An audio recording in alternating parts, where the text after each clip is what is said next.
Welcome to our guide on using KRNL Executor for Roblox on Android. In this video, we'll walk you through everything you need to know to get started. Before we dive into installation, let's ensure you have everything you need. Make sure your device is capable of running KRNL Executor and have Roblox installed. Now, let's go through the step-by-step installation process. Follow along with these clear visuals to get KRNL up and running. Next, we'll explore how to find and load scripts compatible with KRNL Executor.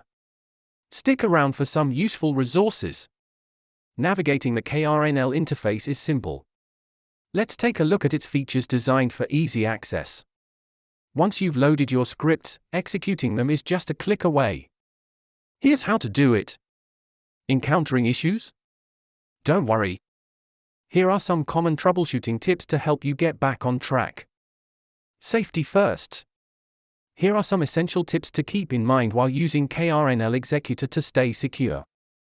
Let's address some frequently asked questions about KRNL and Roblox on Android for clarity. In conclusion, using KRNL Executor can enhance your Roblox experience on Android. Remember these best practices to enjoy safely.